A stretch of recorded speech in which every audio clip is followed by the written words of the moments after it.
nder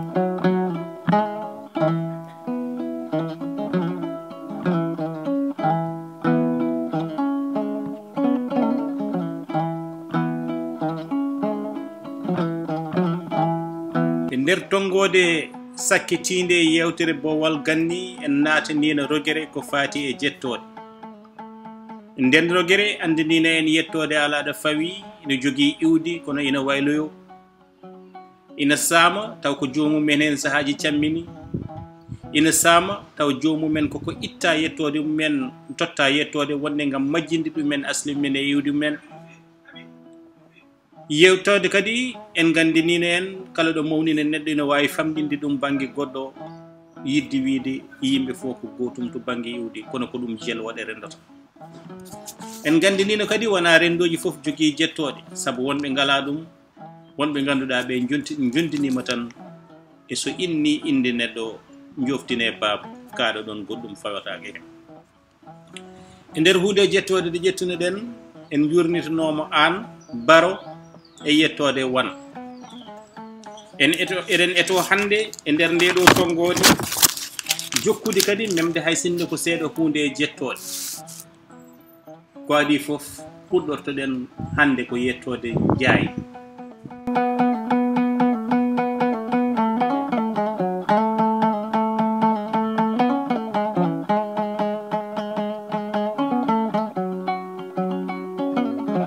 Ndiaye eɗen mbawi wiide ko yettode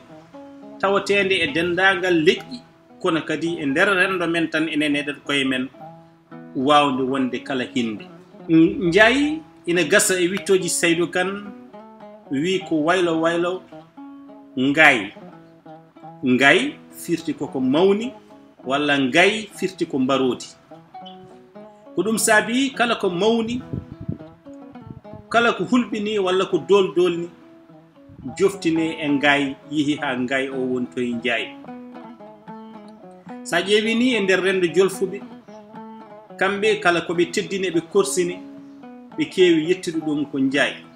walla kala ko mawni walla soomi kawis ɓe jettata ɗum ko Ndiaye. Ndiaye noon ko yettode tawatede mbiɗen e dendagal leƴƴi Sénégal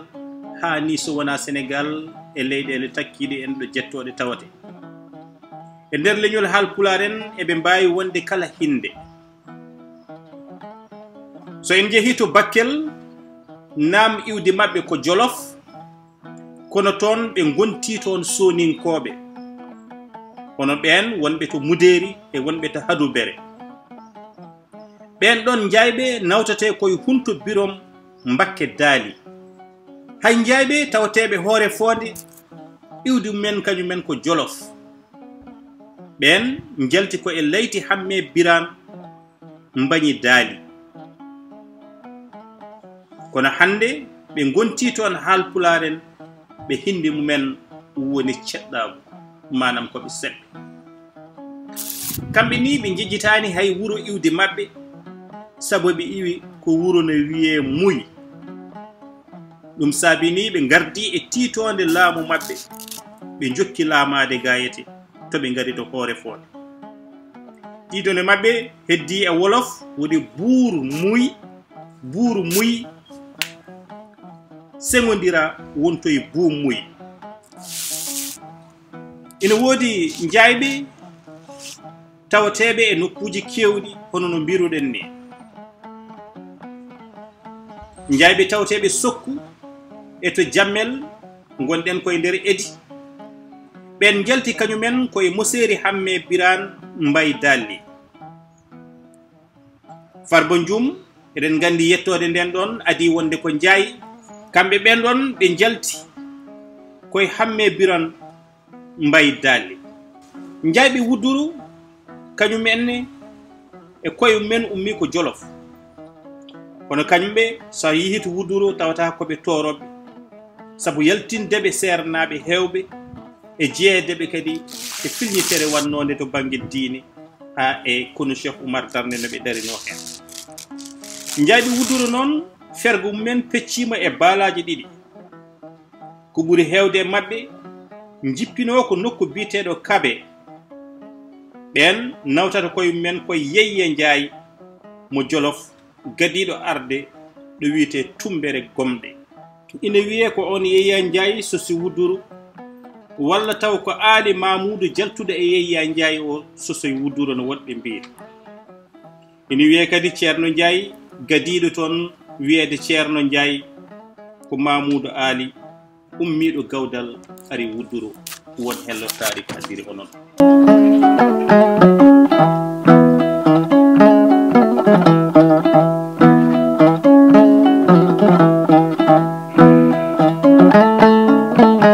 Yettode Ndiaye ina ɓadi yettode Ndiath,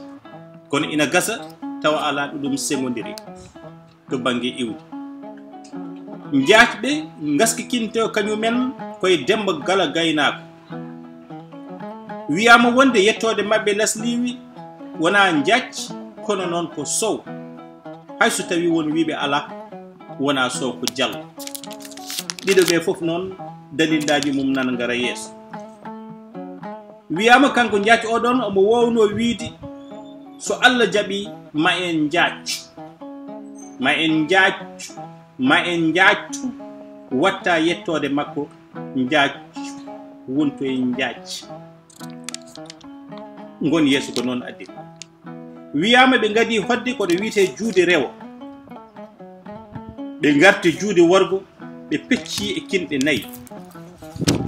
Ndiathɓe Madina ɓe eɓe juude ɓe fof noon wiyama ummi koto wiyete Bakuma, koɓe fulɓe woɗaɓe eno hen yeeso wiiri yettetenoɓe Sow. E on bange ina wiye yettode maɓɓe nde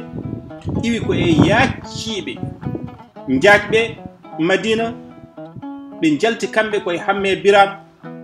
Ndiathɓe julde ɓe kañumen ne jalte Habibou Biram. Habibou Biram baban Samba, baban Hamme, baban Seydi, baban Ceerno Dawoud jambare jaaduɗo e Ndiathɓe gollere fewde Bose ɓuri tengtude nokku biyeteɗo Thilal ha woodi toon leegal gollere.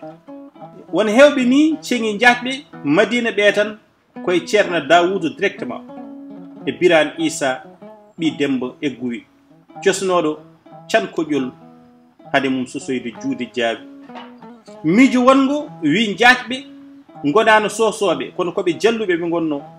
sabu ɓe jalti koye Ceerno Ali Dawoud. Ngon miijo holliti hade maɓɓe wonde jalluɓe tawa ni ɓe gadi yettede ko hoot, manam koɓe hoot.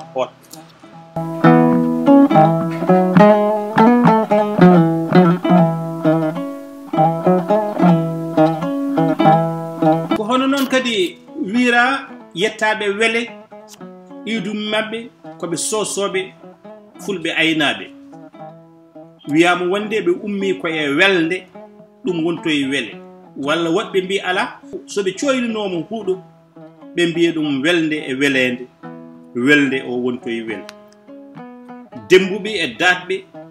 wiyama ko babaɓe gonno, koɓe uruɓɓe wiyama dembuɓe ɓe jalti koye Amel Samba, Biddi, Bello, Hinno, Yigo.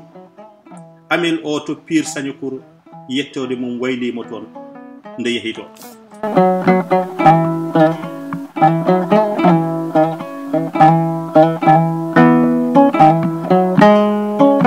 Sen ƴeewi ɗo to banggue duttorɗe hewɓe no mbiya yedde ɗo yettode ko ɗum ɗo wonno yidde ruttinde mumen e asli mum gadantejo. En ɗum saabi Amadou Hampate Ba e nder ko habri wi kala pullo jeeya koye jettoɗe nayyi bawɗe waylade tugnade e leyɗele diwanuji walla tugnade e gonka. Diallo o, Dial, Ka, Kan, Dikko. Ba o jibinoyi Baal, Balde, Boli, Mbakke, Jakete, Jayete, Nuwa, Dia.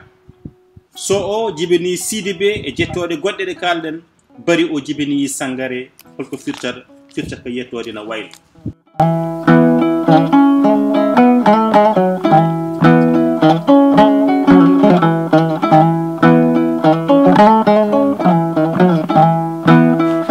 So en naati halayɓe won jettoɗe kadi ɗe tawaten toon ko wayno lam. Ɗo wona laam kono ko lam. Lam worde, lam cilongel, lam jaalade. Hewɓe mbi to iwde mabɓe koɓe babaɓe, woɗɓe mbi nde ɓe jehi hebbiya won hen wontoyɓe toon kan ɓe jalti ko e yugo ummiɗo e nder banggue Mauritanie o yugo wiyama wattindani ɗon kono woppi ɗon ɓiɗɗo inniraɗo Yenna ɓe nawtimo e soninkoɓe woɗɓe nawtimo e fulɓe deniyankoɓe duɓange naɓe rendini kañumen ko wañɓe joɓɓe e sokɓe tawde gonɗen koye halayɓe jiggoɓe adiɓe hodde ɓogge koɗo nokku ɗo wiyete Jammi Kuɓi jajaɓe halayɓe iɓi koye yugo arɗo jawɓe ina woodi jajaɓe Soyru e jajaɓe Oldu ina woodi kadi jajaɓe Demba ɓasɓe tawateɓe halayɓe wonɓe dembuɓe yaalɓe mbot ngaydi ndongoɓe eko way noon ina ɗeɗo jettoje fof ina tawe toon jettoje taw sa ruttima e nokkuji goɗɗi ko kinɗe goɗɗe gonata taw ɗon ɗo halayɓe ɗo koɗe jettoje e toroɓe koɓe toroɓe ɗon so en naati talɓe ɓe sasel talɓe ɓen konno koɗo wiyete tulde dado e nder Mauritanie sarɗo wiyete Arwa hedde ɗo wiyete Rurulde talɓe sasel ɓe jalti kañumen koye Salli Samba e Moukhtar Samba kono liiduɓe wonɓe sasel ɓe kañumen jalti koye Ɓooyi Jamli hono no daara halayɓe naaɓe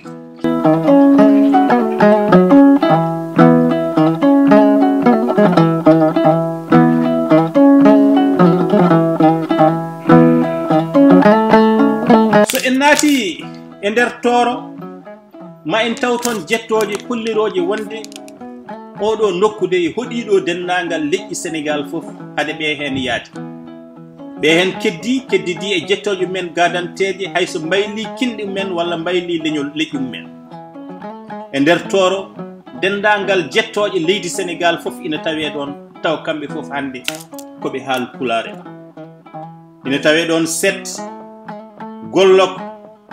Ceen Seen Donnayi e Seede e Duwe caggal Fergo Maw ɗeɗo jettoje ina tawe ɗon Paam ɗo Duwe e Giya ina serte e Paam ɓe Ali Wuuri ɓeeto ko subalɓe ɓeega jogii ko hinde Tooroɓe to Giya ɗo ni Paamɓe woni lefol maɓɓe ko Jaa Giya to Duwe ko kamɓe Paamɓe lamminta ina tawe toon watɓe Duwe yaltuɓe e Fatimata Maadi yuman Moodi Decci e Hamme sarɓe Ngawle iwi ko Caareen wona Caareen noon gonɗo e nder diwan Matam o ko Caareen nokku seraraɓe dori koto wiite Lollungo hade maɓɓe sarade ɓe hen payi ɓokki ɓe hen keddiɗon e Lollungo woɗɓe payi Ngawle eɗen tawa ga jettode baɗe no Ngom baɗe no Ngam sa yeehi Fanayi ma taw ɗon Thiaw tawa ɗon Tine tawa ɗon Diouf tawa ɗon Ngom tawa ɗon Faye taw ko ɓuri ko hen hewde koɓe Tooroɓe sa yeehi e nder nokku he ma taw hen Yoh ma taw hen Mbakke ɗo ko hakkude Agnam Tongel e Gamaji Saare tawa toon Mbacci tawateɗo to Hoore Fonde taw toon koɓe seɓɓe toon eɗen tawa ga Senghor Diagne Cuun taw ɓeɗo fof hande ko haal Pulaar en fecciɓe e kinɗe certude e nder nokkuji men taw to iwde to ɓe gonano haal Pulaar en koɓe sereraɓe jolfuɓe walla ko way non